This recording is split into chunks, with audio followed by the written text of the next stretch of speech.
Fala galera, tudo bem? Aqui o professor Álvaro. Estamos mais uma das nossas aulas falando sobre antipsicóticos, no caso parte 2, porque na parte 1 nós tínhamos falado sobre os conceitos, a psicose, a esquizofrenia, sobre os tratamentos, na verdade, né? Falando sobre antipsicóticos atípicos e típicos. No caso tínhamos falado dos típicos ou de primeira geração, tratando sintomas positivos, enfim. Hoje vamos falar sobre os antipsicóticos atípicos. Quais são as principais características desses antipsicóticos atípicos? Primeiro, eles são segunda geração, no caso. Eles são bloqueadores moderados dos receptores dopaminérgicos, de dopamina, no caso. Eles apresentam menores efeitos do sistema extrapiramidal. Também outra coisa interessante é que eles são mais efetivos do que os antipsicóticos típicos no tratamento dos sintomas negativos da esquizofrenia, no caso. Dentro desse tipo de medicamentos antipsicóticos, vamos ter os representantes principais, esses são alguns deles, dos mais utilizados, no caso, tem vários mais, né?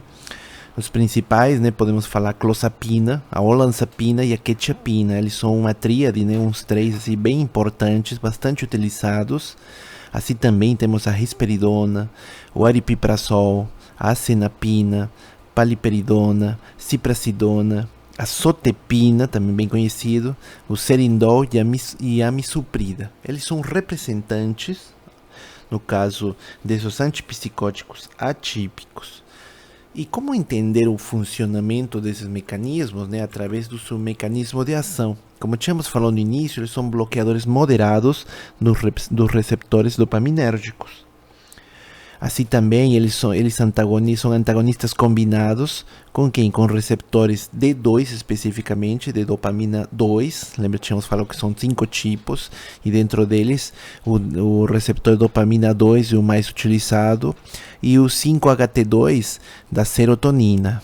Tá? Então também podemos tratar alguns tipos de depressão, quadros de esquizofrenia com depressão, né, combinada também podem ser tratados.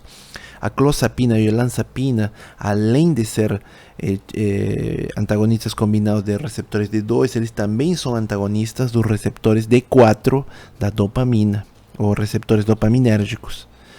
Além disso, também esses, como eles são moderados, isso quer dizer que eles também podem interagir com outro tipo de receptores. Dentro deles temos que os receptores muscarínicos, os H1, que são antihistamínicos, e os alfa-adrenérgicos, né?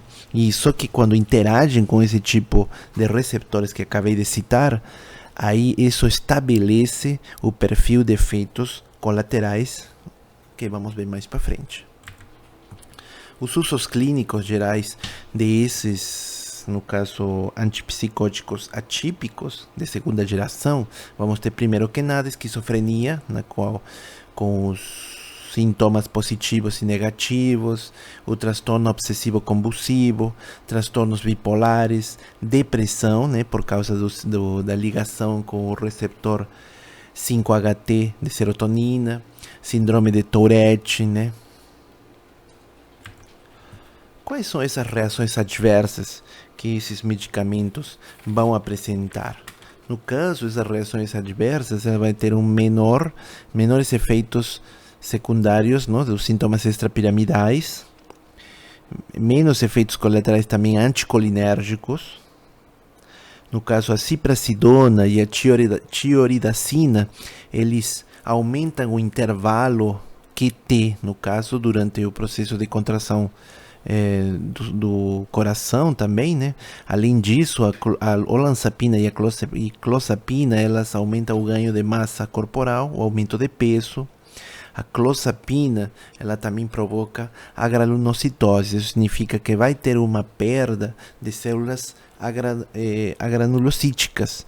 Então, testes laboratoriais, leucogramas, são necessários para esse tipo de pacientes quando utilizam a clozapina. Também a clozapina ela pode provocar convulsões. Tá? Então, esses pacientes eles têm que monitorar de perto quando esse paciente está tomando, no caso, essa clozapina. tá? Isso é muito importante na função da enfermagem no caso. Uma parte assim bem de cuidado que nós temos que ter quando a gente fala de antipsicóticos, no caso atípicos, temos que falar sobre essas interações medicamentosas. Dentro delas, temos que aquelas drogas, essas interações que estão caracterizadas por drogas que potencializam os efeitos tóxicos dos antipsicóticos. Quem são essas drogas? Podem ser antihistamínicos.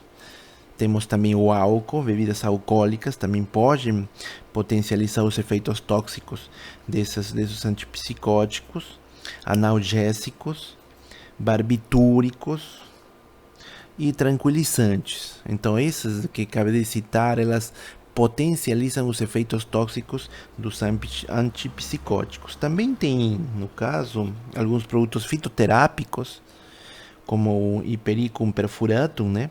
Que normalmente é muito utilizado um fitoterápico para, no caso, para tratar essas psicoses, no caso. Ele também pode causar ou também depressões, também pode causar, no caso, aumento dos efeitos tóxicos. Também temos alguns hipnóticos sedativos que aumentam esses efeitos tóxicos dos antipsicóticos atípicos. Assim também vamos ter o que? As drogas que diminuem os efeitos terapêuticos dos antipsicóticos. Aí, né, já fica difícil, né, no caso, porque se diminui o efeito terapêutico, aí temos um agravamento do quadro desse paciente com esquizofrenia. Quem são eles? Geralmente são os agonistas de dopamina. Quem são os representantes deles? Temos a levodopa. Levodopa, tínhamos falado, medicamentos para Parkinson. Bromocriptina, pergolida, amantadina também, bem conhecido, ropinirol e pramipexol. Eles promovem o bloqueio dos efeitos antidopaminérgicos. Portanto, tem que evitar o uso concomitante, não pode ser administrados essas drogas ao mesmo tempo. Então, ter bastante cuidado com isso. Temos também a carbamazepina. No caso, sabemos que é um anticonvulsivante, ela estimula o metabolismo quando interage com quem? Com haloperidol, com olanzapina, com risperidona e ciprasidona.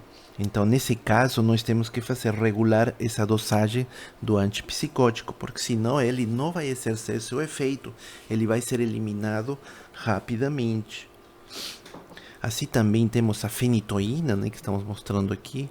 Essa fenitoína também aumenta o metabolismo de quem agora? Da quetiapina, tioridacina e do haloperidol. Nesse caso, nesse aumento do metabolismo, essa droga vai exercer não vai dar tempo de exercer seu efeito terapêutico, já que ela vai ser mais rapidamente eliminada. Então, portanto, seria necessário o aumento da dosagem desses medicamentos, no caso.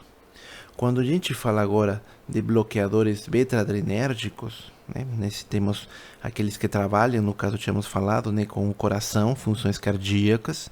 Temos o propanolol, bem conhecido, o timolol, né, que embora ele não seja específico, no caso, para ação, né, de hipotensão, ele trabalha mais para pressão intraocular, né, nós tínhamos falado, né, glaucoma.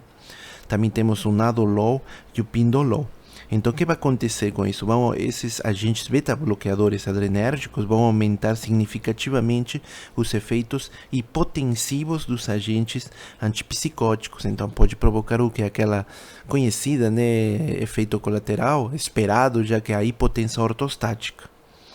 A terapia concomitante não é recomendada por causa disso, né? A menos que seja utilizada para tratar efeitos adversos daqueles agentes psicóticos, somente nesse caso. Os barbitúricos, já eles estimulam a taxa de metabolismo no caso das fenotiacidas, sendo assim pode ser necessário o ajuste das dosagens dos antipsicóticos, porque aí você vai ter que, no caso, aumentar essa dosagem dos antipsicóticos. Assim também vamos ter o que? Insulina, agentes antidiabéticos orais, que também podem causar essa interação. Lembremos que pacientes diabéticos ou pré-diabéticos devem ser monitorados no caso constantemente, né, para esse desenvolvimento de hiperglicemia, particularmente quando esses pacientes, no caso diabéticos e antidiabéticos, estão nas primeiras semanas de tratamento com um antipsicótico, no caso. Assim também é bom nesses pacientes pesquisar regularmente essa glicosúria, né? Quanto que eles estão eliminando de glicose pela urina. E também tem cuidado, né? Porque tem que ser tudo isso relatado, no caso no prontuário. Em pacientes já que estão sobre tratamento com agentes antidiabéticos orais, né? Ou com insulina, pode ser necessário que se ajuste a dosagem. Assim também temos a venlafaxina, que inibe significativamente o metabolismo do antipsicótico haloperidol. Então, as doses de haloperidol precisam ser dadas com menor frequência para prevenir essa toxicidade potencial, no caso, nesses pacientes. Então, precisamos essas dosagens do haloperidol ser dadas com menor frequência para prevenir, no caso, essa toxicidade potencial. Agora eu coloquei esse tópico aqui de pontos-chave para fecharmos toda essa parte, no caso dos antipsicóticos. De uma maneira geral, né, nós falamos sobre a psicose, que é um sintoma de desordens psicóticas, no caso de enfermidades em que o paciente perde a noção da realidade. Essa doença sobrejacente deve ser tratada, não apenas a psicose, se tiver outra doença, né, sobrejacente, tipo uma diabetes ou uma hipertensão arterial, tem que ser tratada. Outra coisa interessante é que nas terapias, no caso dos processos de psicoses, o melhor é quando são combinadas tanto as farmacológicas como as não farmacológicas, porque tem se demonstrado com os dados e as pesquisas que têm dado uma maior resposta bem sucedida no caso. Outra coisa interessante é no tratamento comunitário. Isso tem provocado, tem aumentado, no caso, todos os níveis de assistência à saúde para tratar esses pacientes com psicóticos, no caso. E aí estamos falando de quê? De hospitais, ambulatórios, clínicas, que elas promovem o cuidado desses pacientes psiquiátricos. Especificamente os enfermeiros, né, os profissionais enfermeiros e enfermeiras, no caso, com isso também, com eles, facilita o tratamento domiciliar, o cuidado domiciliar, porque muitos pacientes necessitam anos de terapia antipsicótica, no caso, para evitar uma nova exacerbação da doença. Então, o cuidado sempre é importante nesses pacientes. Assim também, temos que ter cuidado com os efeitos adversos, no caso que nós recitamos agora há pouco, né? A maioria pode ser minimizada através da educação do paciente, muito importante. Isso depende muito também do profissional da saúde, enfermeiros, médicos, farmacêuticos, etc. Através do quê? Da manipulação da dosagem e administração desse medicamento. Assim também a implementação de terapias adjuvantes que ajudam esse paciente, já que eles, no caso, exigem muito um monitoramento cuidadoso desses sintomas-alvo, no caso, né, das psicoses, e assim maximizar essa resposta e minimizar os efeitos adversos desses pacientes. Então, a orientação com esse uso desses medicamentos é muito importante porque você minimiza efeitos adversos. Tá, pessoal? Então, até aqui seria basicamente essa nossa aula sobre antipsicóticos 2, né? No caso, nós falamos sobre os antipsicóticos típicos. Qualquer dúvida, estou à disposição, tá? Obrigado. Tchau, tchau.